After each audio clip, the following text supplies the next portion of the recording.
weeks' time. I want to first mention that it's always a great pleasure to visit Meghalaya and Shillong and meet the wonderful people here.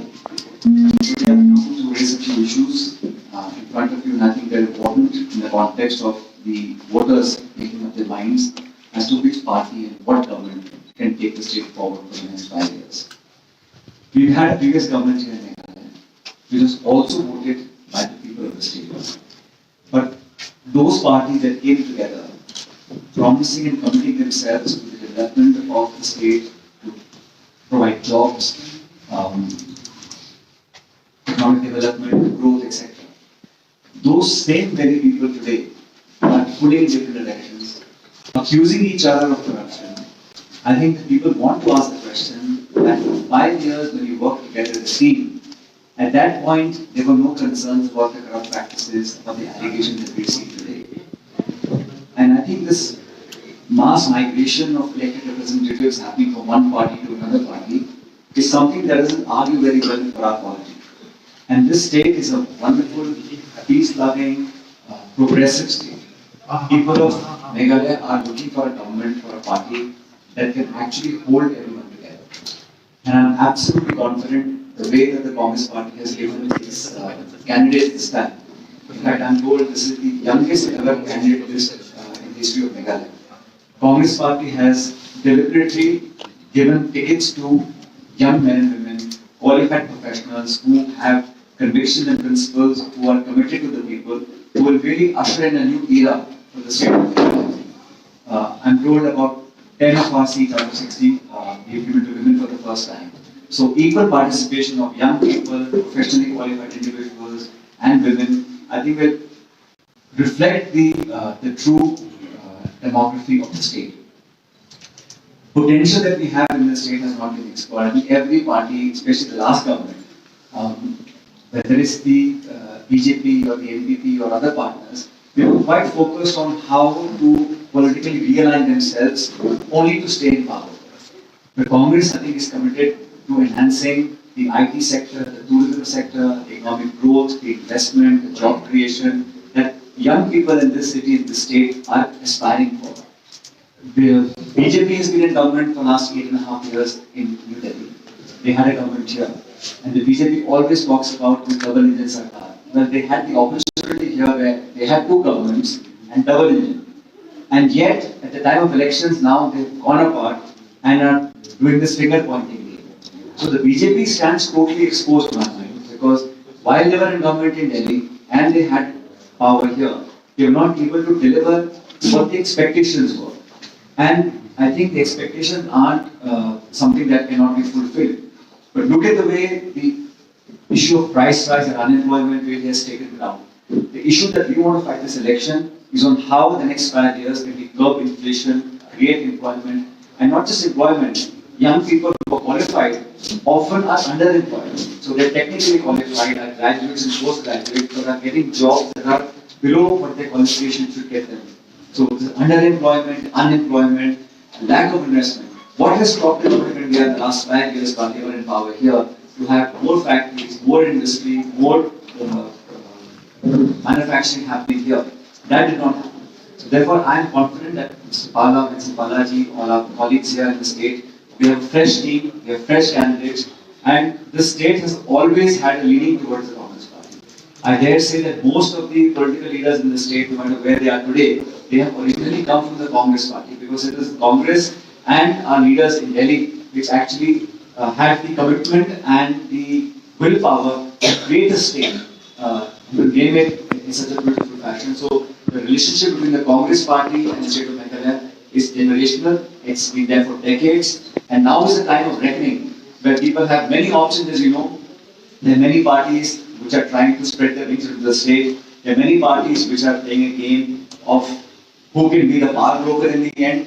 But the Congress party's long history, long association, commitment and performance, the voters of the state are very well aware. Therefore, I am absolutely sure that our candidates, our manifesto, the way the Congress party is campaigned, we may not have the resources to match the BJP, for example, but we have the people's willingness, the support and the blessings of our voters. So I think we will do very well, and the next government will be formed as be a Congress government, and in other states also we are doing very well, whether it's Nagaland or Tripura. Next election will be in Karnataka, which is the last state. So the Congress party, I think, is well placed to perform very, very well in Meghalaya. And like I said, across regions, across age groups, across gender, the Congress party has a resonance which no other political party has. And I think Meghalaya is destined, and I hope that people will bless us on voting day and give our party a thumping majority. I'm happy to answer any questions. But 17 of your MLAs have left the Congress. So you think that it is quite a big setback for your party? Well, I think the voters are very smart. They know who they're voting for, and the party ideology and the party is far more important. People who have left, I think they can best answer what the reasons were. But we give them an opportunity, we gave them a platform and the party symbol, and the voters elected them. Yet they choose to move. I think this also is an exposure of sorts that the people of the state will see. I don't want to comment on each individual, but I think generally as a party, as an ideology, Congress stands firm. People come and people go. But the state of Meghalaya, the people of the state are committed, and I think are leaning towards the Congress party. People come, people go. In fact, a lot of the parties that are contesting elections here have all borrowed leaders from other parties. So the one that has stayed strong is the Congress party. Where does Congress stand with the large number of money parties, all parties? Like I said, we can't match BJP. It has the electoral bonds are designed such a way to help the incumbent, and majority of the money that comes for donations, in fact, I'm not wrong, about 90% of the money goes to the BJP, and the BJP makes no bones about deploying the resources. But money alone, I think, cannot win elections. Here is a state that people have emotions, their understanding of the cultural heritage, of the traditions of the state, who are committed and who are partners in their joy and sorrow. Those sentiments actually play a big role. And therefore, that's why I say that people who come now, I think the Honorable Prime Minister is visiting here, I think the Home Minister is here. But what are they offering? Except for empty promises for the future. That begs the question that जब आप सत्ता में थे for 8 years in Delhi, 5 years here, what did you do that time? That question remains unanswered.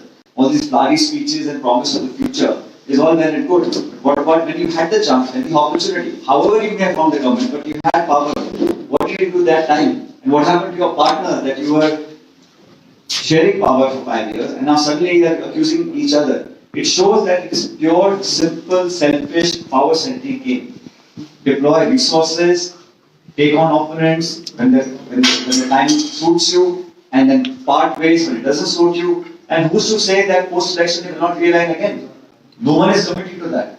So I think even the BJP is not saying no to anybody. So this open-ended game of political maneuverability and buying and having people cross over, the state has seen enough of that. So I think that one stable, strong ideology is the Congress party, and therefore people will vote for our candidates. You said that Congress will form the next government in Meghalaya. So are you confident that the Congress will get the absolute majority seats? Well, we are fighting every single seat. And there are some parties that have some strong votes in some part of the state. Congress is a party that has presence and good candidates across all 60 seats. And we are fighting to get a simple, clear majority. That's the aim. And I'm sure we'll achieve our aim. But your political opponents are urging that Congress is a single state. Well, they can keep alleging, but I think voters know best. It is very wrong in a democracy to prejudge what the people's wisdom is. I have full faith in the people of the state. I have full faith in our workers. And like I said, we have a new set of candidates who are fresh, young, talented, committed, principled individuals who will lead the state into a new era. Therefore, I have full faith in the voters, and I think they will give us their blessings on voting day. Congress was in the ruling in the past, and what has Congress done then? And now, why do you think people should still give their trust to Congress? You see, it's a long list of what the Congress has done, right from creating the state, and initial years were quite challenging, but yet we had majority, and we did whatever best we could do in the state, and people remember that. The question is the entire Northeast. Today, the kind of politics we are seeing, 10 years ago, it was not like that. So, people are aspirational, young people want to have a better future, and unfortunately, those who have been in power here in Shillong for the last 5 years have not been able to deliver. their internal bickering, their political ambitions got the better of them. So we are committing ourselves to a manifesto. We will deliver on whatever we promised, and those are issues that are important to the voters. Talking about the manifesto, do you think that this elections we're seeing a lot of political parties trying to woo the voters by offering some money, like you have 3,000 for every woman to every, and similarly TMC with their My card and all different cards, and then even NPP also with their kind of offering that they have. I can't speak for other parties, but I can tell you that whatever we promise in our manifestos, whether it's Congress ruled states, like we have just won elections in Himachal Pradesh, and whatever we had promised in the first cabinet meeting of the state, we delivered on that. So Congress has a very long track record of commitment and delivery. Therefore, what we are doing is empowering people, and the state's resources must be given to the people who deserve it the most. If we give some financial help to women in a household, they run the house, they pay the bills, they know exactly how much support they need. And if India has made things impossible to purchase, look at the price of diesel, petrol, cooking gas, food items. It's never been like this before. The country is facing the highest unemployment ever recorded unemployment rate. These are government figures. So therefore, on all these indices, the BJP and NDA government have actually failed in performance. They may be good on rhetoric, they may be good on media management, on spending money, but on the ground delivery, the BJP has actually failed in its performance. The Congress has a different track record. I don't want to go to history, but Dr. Manmohan Singh's government and this government, if you compare, 140 million people were lifted out of poverty. And today what we're seeing in government of India, BJP, is that the gap between rich and poor has become almost unscalable. It has become so much. So therefore, people understand, whether it's Narega, right to education, right to health, right to information, all those rights, Mrs. Sonia Gandhi and Manmohan Singh in Delhi were able to provide that. BJP is all about GST and demonetization and farm laws and so on and so forth. But here, this state, I think, will benefit if we have a Congress government, and I'm saying this as someone who has seen many governments and many chief ministers. The Congress is well placed, and I'll say again in the end that on voting day, despite all the considerations that our opponents may offer, the Congress party and its manifesto and its candidates will be winning competition for Meghalaya. The BJP has claimed that it will form the next government in Meghalaya, claiming that... The BJP is not claiming that they get majority. Yeah. They're claiming they form government. No, they're claiming that... Also during the Prime election Minister campaign. has become a household name in Meghalaya. The Prime Minister every Prime Minister is a household name. I think whether Dr. Manmohan Singh or Indira Gandhi ji or any Prime Minister, everybody knows who they are. But what matters is what he or she delivering to the common man. Is he adding money and income to our pockets? Is he giving us more jobs? Is he giving us more social security? Is it only speeches and propaganda and posters and voting and WhatsApp messages? Or is it something more than that? That's what the question is. During the election campaign, that BJP leaders has said that Congress is not the factor and will not be the factor in the 2024 also. The BJP said the same thing when we were campaigning in Himachal Pradesh. Right from Mr. Nadda, the Home Minister, Mr. Yogi, the Prime Minister in a small state like Himachal campaigned day in, day out. But we defeated them comprehensively. And that is the Hindi-speaking state where they had, again, the double engine phenomena that they were talking about. So we defeated them before, we defeat them now also. But the funny thing that this lady was telling us that BJP says they'll form the government. They are not saying they'll get majority. Now that tells you the designs of the BJP and how they want to operate here.